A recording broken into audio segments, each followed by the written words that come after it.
Hi, Julie Asher, Recipes for a Sweet Life. We're back with part 2 of the 3D snow globe cookie project. And now we're going to be working on the insides. I'm going to show you how to lay a royal icing transfer to create a vignette on the inside with some dimension, and I'm going to show you how to put both halves together. In the previous video, we decorated the halves, so if you haven't seen that, skip on over to that video. You'll see a link below, and check out how we got all these jazzy decorations on the outside.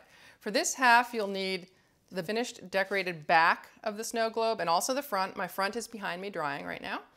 You'll also need a royal icing transfer with a pattern stamped on it, or a piece of fondant can also be used with a pattern stamped on it. I used a nice little a robin rubber stamp to create that look, and I'm going to show you how I made those.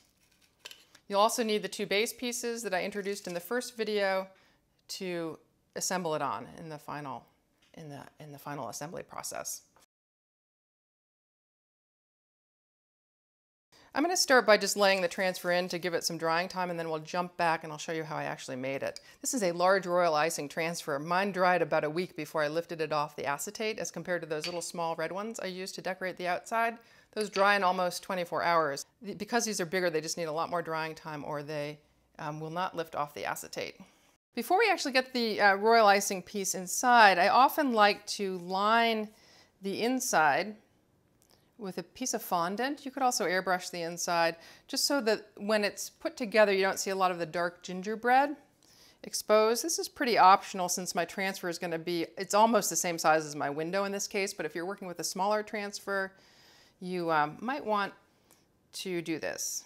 I usually stick this down with thinned royal icing. You can also use a little bit of corn syrup. I'm going to paint on the back side of this.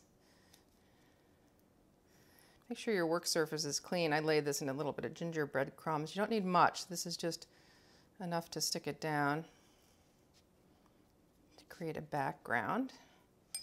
This is rolled maybe 1/8 of an inch thick. I'm just going to tuck that in there, stick it to the edges,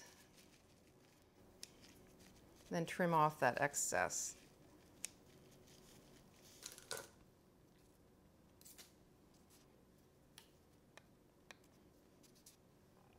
Just make sure it's cut down flush to the edge so it doesn't interfere with the assembly of the two pieces later.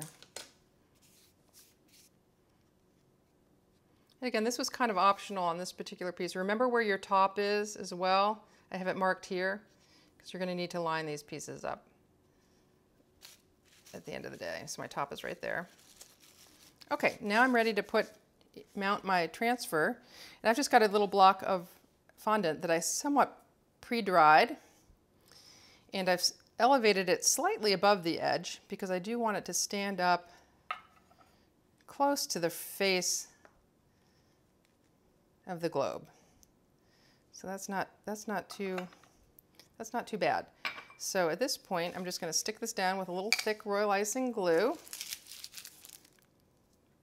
Just glue in the bottom, trying to get it as level as possible, and then stick this transfer on as well. I'm using a white icing glue here. And before you let it dry, you just want to make sure you put the top on and it's showing well through the window.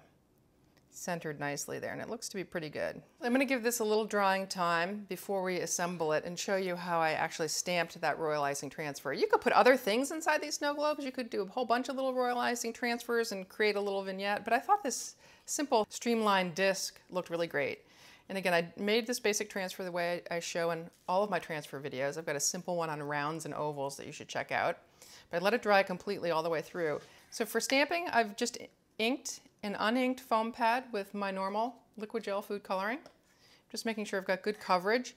And you want to make sure your transfer is completely flat on a surface before you press, because transfers tend to be pretty fragile. And then press pretty firmly, but all the way around,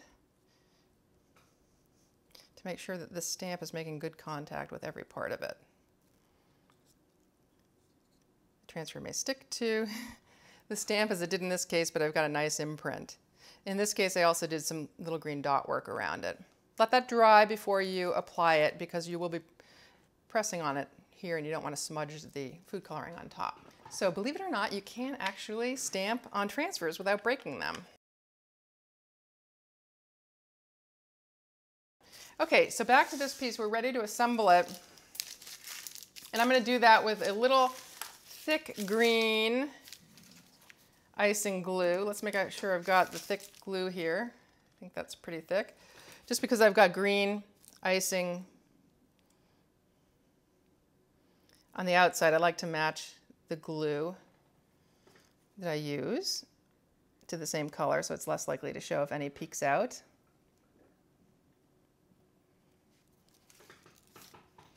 And then note my top.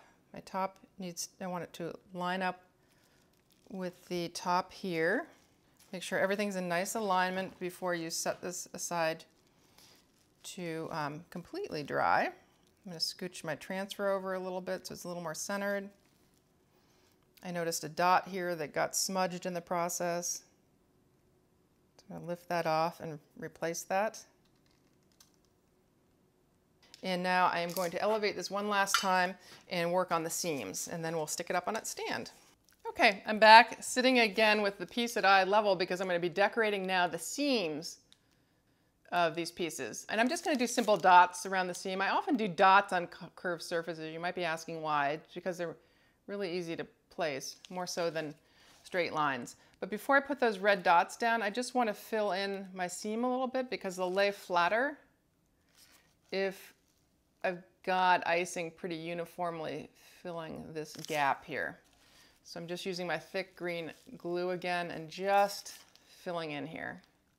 Here I don't have much of a hole. I've got a really tight seam, so I'm going to skip that area. I'm going to fill this zone here.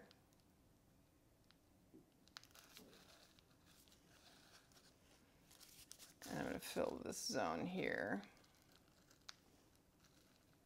Now I'm back to my red icing of beadwork consistency to just fill in a nice, pretty ample sized border there. I'm going to replace one of these dots that I knocked off here too. So my bottom's right about here. I'm going to start at the bottom because this is the spot that is going to be least visible in the final product. So if I mess up, this is the place to mess up. So I like to start always in the least visible spot. I'm doing a pretty big beaded border here just to distinguish from some of the other small dots I have around it, but also to fill this gap. Okay, I'm just coming around the edge here. Got a little smushed icing here. Normally I would wait to put these together until all the icing was completely dry, and I've moved this a little bit fast.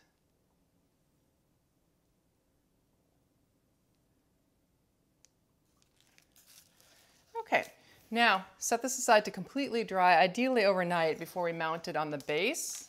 Then what I'm going to come back and do is mount them with a thick royal icing glue onto these double-decker bases, much as I did in my perfume bottle video. So I'm going to break, go ahead and get that set up going, and we'll be back for the final reveal. Okay, I did a little bit of work while you were away, and what I did was I stuck the globe, it had dried overnight, with a thick green royal icing glue to this two-tone double-decker base, rather. I kind of like the white base because there's so much white with the frosting sheets on the outside as opposed to a green base, but you could match the colors if you wanted. And as I was doing that, I was staking it in place. These are just lollipop sticks serving as stakes stuck into styrofoam, and this keeps it steady throughout the drying process. Again, I dry it several hours or overnight before I would unstake it. I'm just going to do that here for the grand reveal. And if you want to see more details on the staking process and gluing process, check out my perfume bottle video because I did show that there as well in great detail. There you have it. Snow globe cookie, 3D snow globe cookie. Till next time, live sweetly.